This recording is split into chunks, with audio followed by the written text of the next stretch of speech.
ജീവിതയാത്രക്കാരാ, കാലടികൾ എങ്ങോട്ട്? നാശത്തിൻ പാതയോ ജീവന്റെ മാർഗമോ? ലക്ഷ്യം നിൻ മുൻപിലെന്ത്? ജീവിതയാത്രക്കാരാ, നീ അവിടെ ചെല്ലുമ്പോൾ നിന്നിൽ കർത്താവ് സ്പർശിച്ചിരിക്കുന്നത് കൊണ്ട് നിനക്കിപ്പോഴുണ്ടായ വ്യത്യാസം നീ തീർച്ചയായിട്ടും അവരോട് പറയാതിരിക്കത്തില്ല. നീ അത് പറഞ്ഞാൽ അവരിൽ ചിലരെങ്കിലും കർത്താവിനെ അംഗീകരിക്കാതിരിക്കത്തില്ല.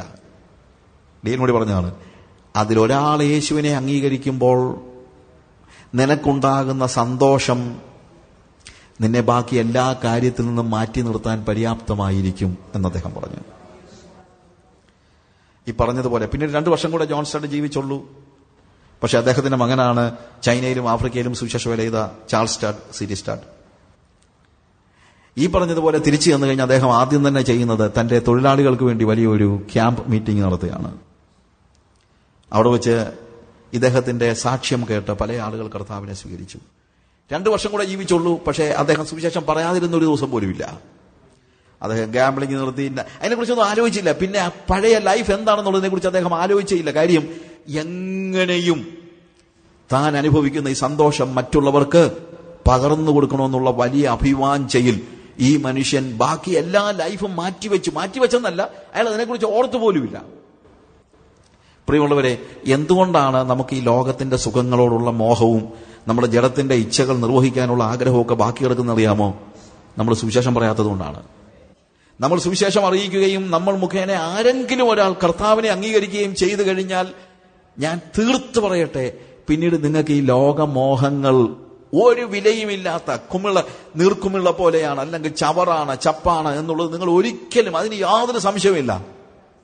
അതുകൊണ്ട് ഞാൻ ഇന്ന് നിങ്ങളോട് ആഹ്വാനം ചെയ്യുന്നത്, എന്റെ ഈ വാക്കുകൾ കേൾക്കുന്ന ഓരോരുത്തരും ഞാൻ ആഹ്വാനം ചെയ്യുന്നത്, നിങ്ങൾ സുവിശേഷം അറിയിച്ചു തുടങ്ങുക. ഇന്നൊരാൾ രക്ഷിക്കപ്പെടുമോ ഇല്ലയോ എന്നുള്ളത് എനിക്കറിയത്തില്ല. പക്ഷെ സുവിശേഷം അറിയിക്കുമ്പോൾ തന്നെ നിങ്ങൾ സന്തുഷ്ടിയുള്ളവനായിത്തീരും. സുവിശേഷം അറിഞ്ഞ് ഒരാൾ അക്സെപ്റ്റ് ചെയ്യുമ്പോൾ, കർത്താവിനെ സ്വീകരിക്കുമ്പോൾ നിങ്ങളുടെ സന്തോഷം 10 ഇരട്ടിയായിത്തീരും. പിന്നീട് നിങ്ങൾ ഒരിക്കലും ഈ ലോകത്തിന്റെ മോഹങ്ങൾക്ക് വേണ്ടി ഓടി നടക്കത്തില്ല. അതുകൊണ്ട് സുവിശേഷം അറിയിക്കുമ്പോൾ നമുക്ക് ആളുകൾ സ്വീകരിക്കുമ്പോൾ സന്തോഷമുണ്ട്, വളരെയേറെ സന്തോഷമുണ്ട്, അതിനകത്ത് യാതൊരു സംശയമില്ല. പക്ഷെ ഇവിടെ പോൾ പറയുന്നത്, ഞാൻ സുവിശേഷം അറിയിക്കുമ്പോൾ എനിക്ക് എന്ത് തോന്നുന്നല്ല, ഞാൻ സുവിശേഷം അറിയിക്കുന്നില്ലെങ്കിൽ, എനിക്ക് സുവിശേഷം അറിയിക്കാനുള്ള ഒരു സാഹചര്യം ഉണ്ടായിട്ട് ഞാനത് ഉപയോഗിക്കുന്നില്ലെങ്കിൽ, എനിക്ക് സാക്ഷിക്കുവാനുള്ള അവസരം ഉണ്ടായിട്ട് ഞാനത് ഉപയോഗിക്കുന്നില്ലെങ്കിൽ, ഒരു വ്യക്തിയെ കണ്ടിട്ട് ഞാൻ യേശുവിനെ കുറിച്ച് അയാളോട് പറയുന്നില്ലെങ്കിൽ, ഞാൻ സുവിശേഷം അറിയിക്കുന്നില്ലെങ്കിൽ എനിക്ക് എന്ത് തോന്നുന്നു? ഇന്ന് നമ്മൾ ആലോചിക്കേണ്ട ഒരു കാര്യം അതാണ്.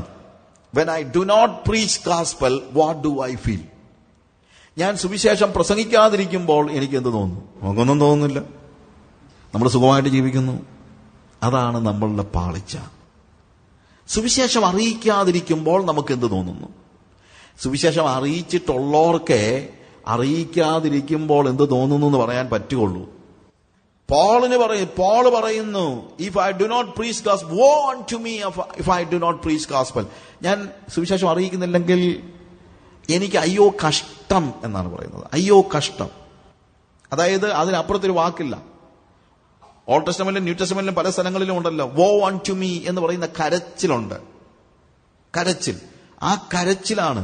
അതായത് ഐസയായും മറ്റും പറയുന്നത് എന്താണ്? Woe unto me, I am undone. ഇതാ ഞാൻ ഇല്ലാതെയായി തീർന്നിരിക്കുന്നു, ഞാൻ നശിച്ചു. അല്ലേ? യെശയ്യാ പറയുന്നതാണ്. എന്ത്? അപ്പോൾ എനിക്ക് അയ്യോ കഷ്ടം, ഞാൻ നശിച്ചു, ഞാൻ ഇല്ലാതെയായി തീർന്നു. ശരിക്കും പറഞ്ഞു കഴിഞ്ഞാൽ എക്സിസ്റ്റൻസ് ഇല്ലാതെയായി തീർന്നെന്നാ പറയുന്നത്.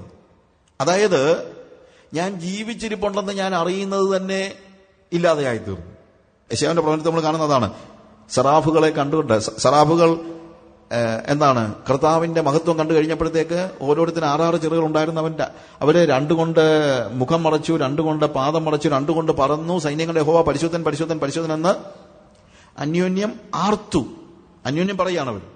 അപ്പോഴാണ് അവരുടെ ആരവത്തിൽ, അല്ലെങ്കിൽ അവരുടെ ശബ്ദത്തിൽ ആലയത്തിന്റെ ഉമ്മറപ്പടികൾ കുലുങ്ങി, ആലയം പുക കൊണ്ട് നിറഞ്ഞു. അപ്പോൾ ഞാൻ എനിക്ക് അയ്യോ കഷ്ടം, ഞാൻ നശിച്ചു. ഇല്ലേ? ഞാൻ ശുദ്ധിയില്ലാത്ത അതിരങ്ങളുള്ള ഒരു മനുഷ്യൻ, ശുദ്ധിയില്ലാത്ത അതിരങ്ങളുള്ള മനുഷ്യന്റെ മധ്യത്തിൽ വസിക്കുന്നു, നടുവിൽ വസിക്കുന്നു. ഞാൻ നശിച്ചു. ഐ എം അൺഡൺ എന്ന് എഴുതിയിരിക്കുന്നത്. അൺഡൺ എന്ന് പറഞ്ഞു കഴിഞ്ഞാൽ ഞാൻ ഇല്ലാതെ ആയിപ്പോയെന്നാണ്. ഈ സറാഫുകളുടെ പ്രത്യേകത ഉണ്ടല്ലോ. സറാഫുകൾ they are not small beings.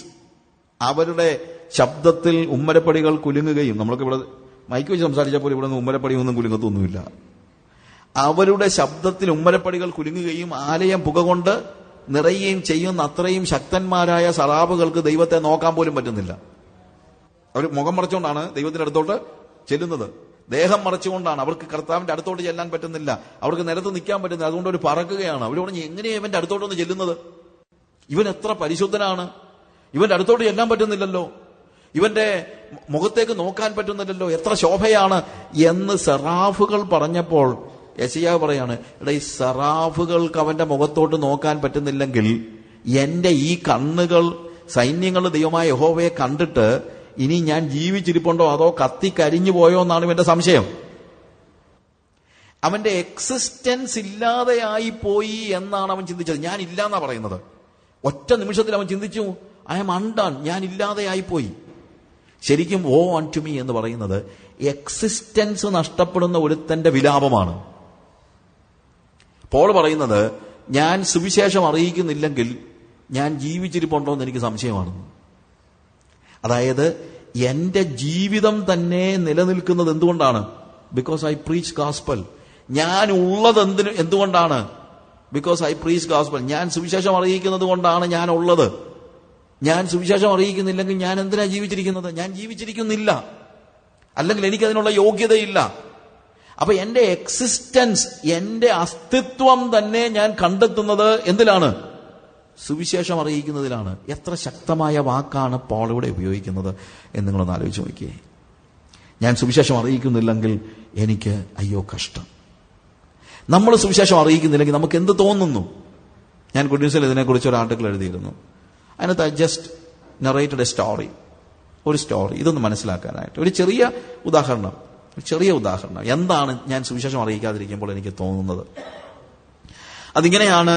ഒരു സൈക്കിൾ റിപ്പയർ ഷോപ്പിൽ വർക്ക് ചെയ്തുകൊണ്ടിരിക്കുന്ന ഒരു ചെറുപ്പക്കാരൻ, വളരെ തണുപ്പ് കൂടിയതായ, it's a very cold place, ഐസും വീഴുന്ന സ്ഥലത്ത് അവൻ രാവിലെ അത്യാവശ്യം ഉണ്ടായിരുന്നത് കൊണ്ട് അവന്റെ കടയുടെ മുമ്പിൽ ഒരു സൈക്കിൾ റിപ്പയർ ചെയ്തുകൊണ്ടിരിക്കുകയാണ്. സൈക്കിൾ റിപ്പയർ ചെയ്തുകൊണ്ടിരുന്ന കൂട്ടത്തിൽ ഒരു വൃദ്ധനായ മനുഷ്യൻ ആ വഴിയിലൂടെ നടന്നുപോയി. അപ്പുറത്തൊരു ചായക്കടയുണ്ട്. അയാള് ചായ തുടങ്ങിക്കൊണ്ടിരിക്കുകയാണ്. കാര്യം രാവിലെയൊക്കെ അതേ ഉള്ളൂ, ഒരു നമ്മുടെ ശരീരത്തെ ചൂട് പിടിപ്പിക്കാനായിട്ട്. അപ്പോൾ ഈ യുവാവ് സൈക്കിൾ റിപ്പയർ ചെയ്തുകൊണ്ടിരിക്കുന്ന സമയത്ത് ഈ വൃദ്ധൻ വേച്ച് വിറച്ചുകൊണ്ട് നടന്നു പോകുകയാണ്. അയാൾ വിറച്ചിട്ട് ചാകാൻ തുടങ്ങുകയാണ്. ശരിക്കും പറഞ്ഞു കഴിഞ്ഞാൽ കിടക്കാൻ സ്ഥലമില്ലാതെ ഏതോ ഒരു കടത്തിണ്ണയിൽ രാത്രിയിൽ വേണ്ടത്ര വസ്ത്രമില്ലാതെ അർത്ഥനഗ്നനായി, അയാൾക്കൊരു പുതപ്പില്ലാതെ അയാൾ മരിച്ചു പോകാൻ എന്താണെന്ന് ഇപ്പോഴും അത്ഭുതമാണ്. കാര്യം അതുപോലെ തണുത്ത് വിറച്ച് ആ മനുഷ്യൻ പറയുകയാണ്. മനുഷ്യൻ നടക്കുകയാണ്. അപ്പോൾ ഈ സൈക്കിൾ റിപ്പയർ, വേറെ ആരും ഇല്ല, കട ആ ചായക്കടയുണ്ട്, ഈ സൈക്കിൾ റിപ്പയറിന്റെ കടയുണ്ട്, വേറെ ആരും കടയൊന്നും തുറന്നിട്ടില്ല. കാര്യം അതുപോലെ തണുപ്പിന്റെ പ്രഭാതമാണ്. ഇയാൾ അത്യാവശ്യം ഉണ്ടായിരുന്നുകൊണ്ടാണ് ഈ യുവാവ് ഈ പണിക്കിറങ്ങിയത്. അപ്പൊ ഇവനെ കണ്ടു കഴിഞ്ഞപ്പോഴത്തേക്ക് യുവാവ് പറഞ്ഞു, മോനെ എനിക്കൊരു ചായക്ക് കാശ് തരണേ, ഞാനിപ്പോ തണുത്ത് വിറച്ചു പോകുക, എനിക്ക് വിറയ്ക്കുന്നു, എനിക്ക് ചായക്ക് കാശ് തരണേ. ഉടനെ ഈ ചെറുക്കൻ നോക്കാൻ പോലും കണ്ണുപോലും ഉയർത്തി നോക്കാതെ പറഞ്ഞു, മുതലാളി വന്നിട്ടില്ല. മോനെ എനിക്ക് ഒരു ചായക്കാശ് തരണേ, ഞാനിപ്പോ ചാകും, എനിക്ക് ഒട്ടും വയ്യ മോനെ എന്ന് ഇയാൾ കരഞ്ഞു പറഞ്ഞു. മുതലാളി വന്നിട്ടില്ലെന്ന് പറഞ്ഞില്ലേ? അയാൾ പതിയെ അങ്ങ് നടന്നുപോയി. ഈ നടന്നു പോകുന്ന മനുഷ്യനെ ഈ യുവാവ് നോക്കിയപ്പോൾ പെട്ടെന്ന് ഇവന്റെ മനസ്സിൽ ഒരു കൂരിരുമ്പ് ആണി തറച്ചതുപോലെ അവൻ പെട്ടെന്ന് ആലോചിച്ചു, ദൈവമേ അത് ശരിയാണല്ലോ, ഈ മനുഷ്യൻ വിറച്ച് വേച്ച് പോകുകയാണല്ലോ, ഇയാൾ മരിച്ചു പോകുമോ ഇനി? ഞാനൊരു ചായക്ക് കാശ് കൊടുക്കാൻ മുതലാളി വരേണ്ട വല്ല കാര്യമുണ്ടോ? എനിക്കൊരു ചായക്കാശ് അയാൾക്ക് കൊടുക്കുന്നതിന് എന്താ പ്രയാസം? എന്റെ പോക്കറ്റിലുണ്ടല്ലോ. എനിക്ക് അയാൾക്കൊരു വസ്ത്രം, ഒരു പുതപ്പെടുത്ത് കൊടുത്താൽ എന്താ പ്രശ്നം? എനിക്ക് അതിനുള്ള കഴിവുണ്ടല്ലോ. അപ്പോഴത്തേക്ക് ഈ മനുഷ്യൻ നടന്ന് ഏതോ ഒരു വഴിയരികിൽ പോയിരിക്കുകയാണ്. ഇവൻ സൈക്കിൾ അവിടെ ഇട്ടിട്ട് അവന്റെ കടയിൽ കിടന്ന ഒരു പഴയ പുതപ്പെടുത്തുകൊണ്ട് ഓടി ഇയാളുടെ അടുത്ത് ചെന്നപ്പോഴത്തേക്ക് അയാൾ ഒരു വഴിയരികിൽ വിറച്ച് ഇരിക്കുകയാണ്. അയാൾ മുന്നോട്ട് നീങ്ങാൻ കഴിയാതെ അവിടെ താഴെ ഇരിക്കുകയാണ്. ഇവൻ പെട്ടെന്ന് പറഞ്ഞു, അമ്മാവാ ഇതായി പുതപ്പെടുത്ത് പുതയ്ക്ക് എന്ന് പറഞ്ഞ് അയാളെ പുതപ്പെടുത്തു. കെട്ടിപ്പിടിച്ചുകൊണ്ട് തന്നെ ആ പുതപ്പെടുത്ത് പുതപ്പിച്ചു. എന്നിട്ട് പോക്കറ്റിൽ കിടന്ന മുഴുവൻ പൈസയും കൂടെ വാരി അയാളുടെ കൈ കൊടുത്തു. അമ്മാവാ ചായ കുടിക്ക്. എന്നിട്ട് അവൻ മടങ്ങിപ്പോകുന്നു. ചെറിയൊരു കഥയാണ്. പക്ഷേ തൻ്റെ അനാസ്ഥ കൊണ്ട് ഈ വൃദ്ധനായ മനുഷ്യൻ മരിച്ചു പോകുമോ എന്നുള്ള പേടിയിൽ ഈ യുവാവ് ഓടിച്ചെല്ലുമ്പോൾ അവന്റെ മനസ്സിൽ തോന്നിയത് എന്താണോ അതാണ് ശരിക്കും പറഞ്ഞു കഴിഞ്ഞാൽ സുവിശേഷം അറിയിക്കാതിരിക്കുമ്പോൾ നമ്മുടെ മനസ്സിൽ തോന്നേണ്ടത്. കാരണം നമ്മുടെ അനാസ്ഥ കൊണ്ട് അനേകര് ഈ ഭൂമിയിൽ യേശുവിനെ അറിയാതെ മരിച്ചുകൊണ്ടിരിക്കുകയാണ്. ഒരു ചായക്കാശ് നമ്മുടെ ഇല്ലാഞ്ഞിട്ടല്ല, അവന് സുവിശേഷം കൊടുക്കാൻ നമ്മുടെ ഇല്ലാഞ്ഞിട്ടല്ല, അതിന് BTH BD MTH ഒന്നും ഇല്ലെങ്കിലും യേശു കർത്താവിനെ പരിചയപ്പെടുത്തി കൊടുക്കാനും തക്കവണ്ണമുള്ള കാശ് നമ്മുടെ കയ്യിൽ ഉണ്ട്. ആരുടെ കയ്യിലുമുണ്ട്. കർത്താവിനെ സാക്ഷിക്കാനുള്ള ആരുടെ കയ്യിലുമുണ്ട്. ഈ പാപത്തിന്റെ നഗ്നതയിൽ ദൈവസാന്നിധ്യത്തിന്റെ പുറത്താണ് ഇവൻ. ആ ദൈവസാന്നിധ്യത്തിന്റെ പുറത്തുള്ള കടത്തിണ്ണയിൽ കിടന്നുറങ്ങി മരണഭീതിയുടെ തണുപ്പിൽ വിറച്ചു വേച്ച് നിത്യനാശത്തിലേക്ക് നീങ്ങുന്ന ഒരു വ്യക്തിയെ, ഒരു നിസ്സഹായനായ വ്യക്തിയെ കാണുമ്പോൾ അവരെ ദൈവസാന്നിധ്യത്തിന്റെ ആ ഊഷ്മളതയിലേക്ക് കൈപിടിച്ച് കയറ്റുന്നതിന് പകരം അവരെ അവഗണിച്ചാൽ എന്റെ ഉള്ളിൽ ശക്തമായി തോന്നുന്ന ഒരു ഹൃദയത്തിന്റെ ഇടിപ്പുണ്ടല്ലോ, അതാണ് ശരിക്കും എന്റെ ഹൃദയത്തിൽ ഞാൻ സുവിശേഷം അറിയിക്കാതിരിക്കുമ്പോൾ ഉണ്ടാകേണ്ടത്. നമ്മൾ ആ മനുഷ്യന് രക്ഷയുടെ പുതപ്പ് കൊടുത്തില്ലെങ്കിൽ അവന്റെ ആത്മാവിന്റെ ദാഹം നമ്മൾ തീർക്കാൻ ഒരു ചായക്കാശ് അവൻ ചോദിച്ചത്. പക്ഷേ ഈ ഒരു വൃദ്ധൻ ചായക്കാശ് ചോദിച്ചെങ്കിൽ ആത്മാവിന്റെ ദാഹത്തിൽ നശിച്ചുകൊണ്ടിരിക്കുന്നവന് ചായ കിട്ടിയാൽ പോരാ, ജീവന്റെ ജലമായ യേശു കർത്താവിനെ അവന് പകർന്നു കൊടുക്കണം.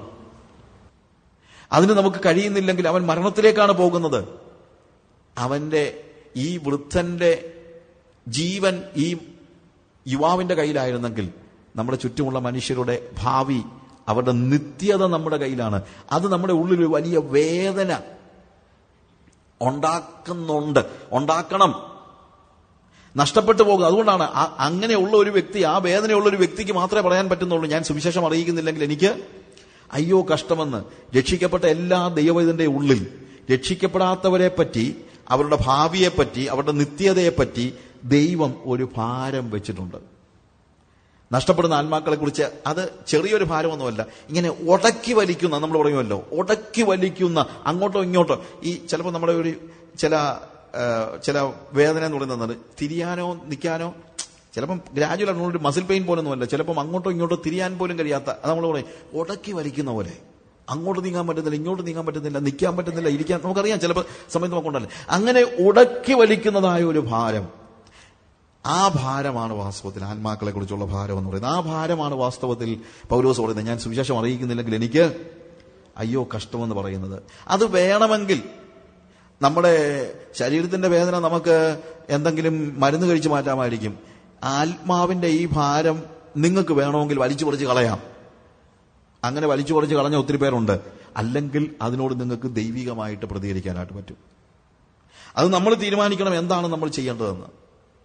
നമ്മൾ യഥാർത്ഥത്തിൽ സുവിശേഷം അറിയിക്കാതിരിക്കുമ്പോൾ നമുക്ക് എന്ത് തോന്നുന്നു എന്നുള്ളതാണ് നമ്മൾ പഠിക്കേണ്ടത്, അല്ലെങ്കിൽ നമ്മൾ മനസ്സിലാക്കേണ്ടത്. ഞാൻ സുവിശേഷം അറിയിക്കുമ്പോൾ എനിക്ക് തോന്നുന്നുള്ളതല്ല, അത് നമ്മൾ എത്രയോ കാലമായിട്ടുണ്ട്. ഞാൻ സുവിശേഷം അറിയിക്കുമ്പോൾ എനിക്ക് സന്തോഷമുണ്ട്. പക്ഷേ സുവിശേഷം അറിയിക്കാതിരിക്കുമ്പോൾ നമ്മുടെ ഹൃദയത്തെ ഉടക്കി വലിക്കുന്ന ഈ ഒരു ഭാരമുണ്ടോ? നമ്മൾ സുവിശേഷം അറിയിക്കാതിരിക്കുമ്പോൾ അയ്യോ ആ മനുഷ്യൻ കർത്താവിനെ അറിയാതെ നശിച്ചു പോയാൽ, അവൻ മരിച്ചു പോയാൽ. ഈ യുവാവ് അതാ പറഞ്ഞത്, എന്ത് ദൈവമേ, ഞാനൊരു ചായക്കാശ് കൊടുക്കാതെ ഈ മനുഷ്യൻ പോകുന്ന പോക്കിൽ മരിച്ചു പോയാൽ അയാളുടെ ജീവൻ എന്റെ അക്കൗണ്ടിലായി പോകുമല്ലോ.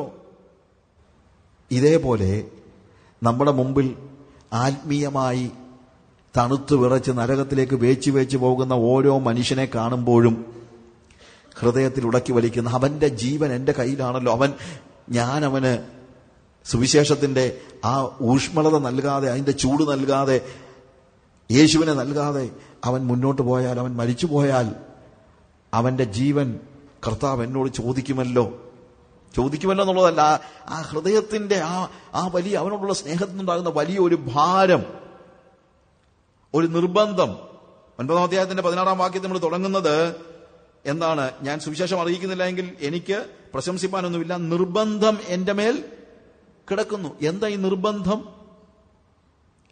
നമ്മൾ പലപ്പോഴും ഇവിടെ അതിന്റെ തുടങ്ങുന്ന ഇതാണ്, ഞാൻ സുവിശേഷം അറിയിക്കുന്നു എങ്കിൽ എനിക്ക് പ്രശംസിപ്പാൻ ഒന്നുമില്ല. കാര്യം ചെയ്യേണ്ട കാര്യം നമ്മൾ ചെയ്തെന്നുള്ളതേ ഉള്ളൂ.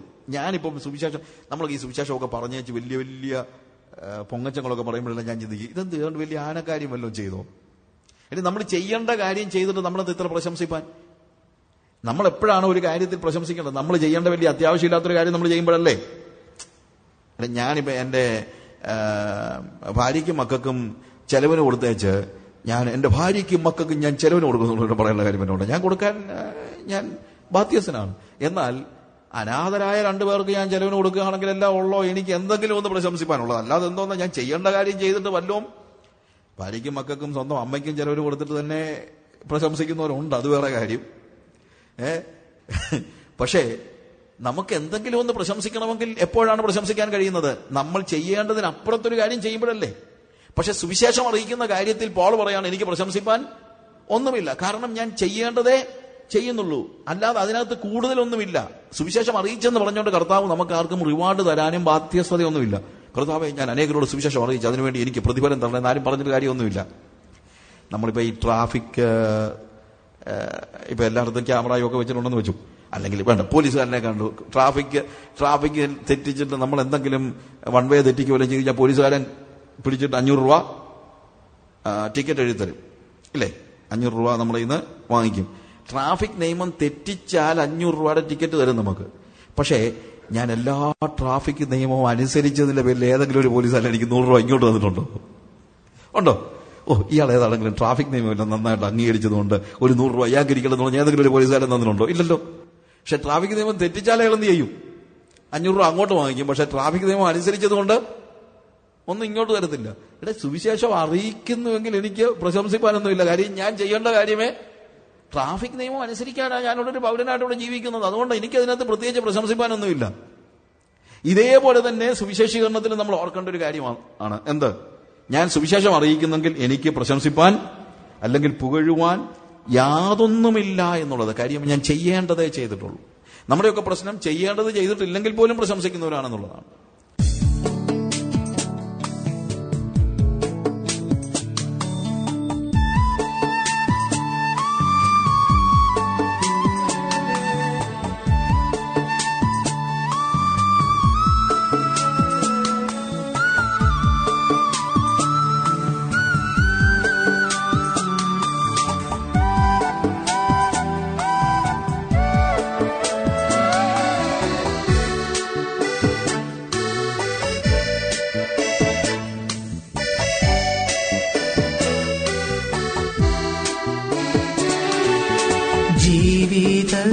ജീവിതയാത്രക്കാരാ,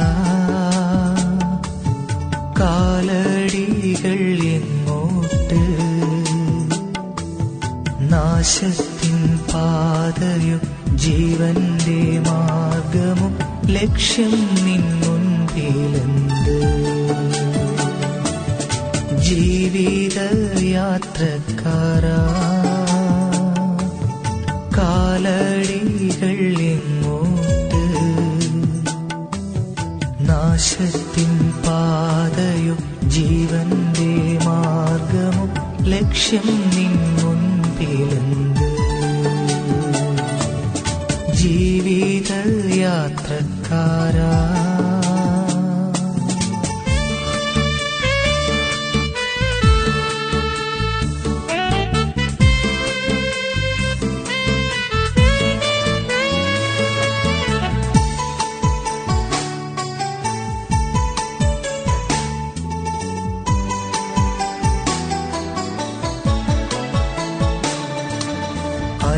അൻപിൻരൂപി യേശുനാഥൻ നിന്നെ വിളിക്കുന്നില്ലേ?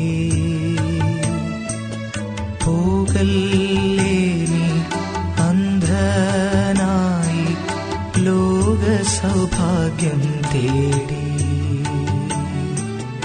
അൻപിൻരൂപി യേശുനാഥൻ നിന്നെ വിളിക്കുന്നില്ലേ?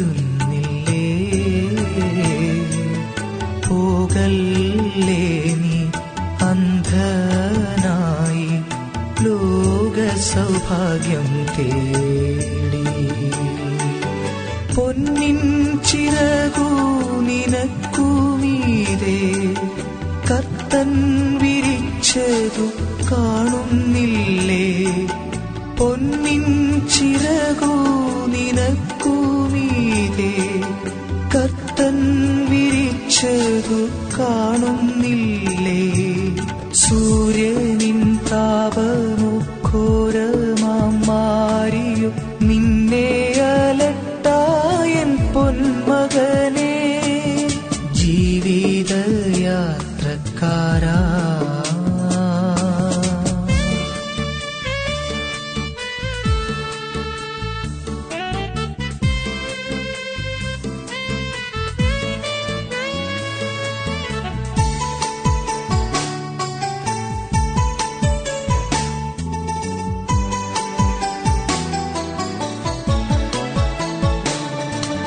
വൈഷമ്യമാ മേടുകളെ എങ്ങനെ നീ കടക്കും? എങ്ങനെ നീ യോർദാനിന്റെ അക്കരെ ചെന്നു ചേരും? വൈഷമ്യമാ മേടുകളെ എങ്ങനെ നീ കടക്കും?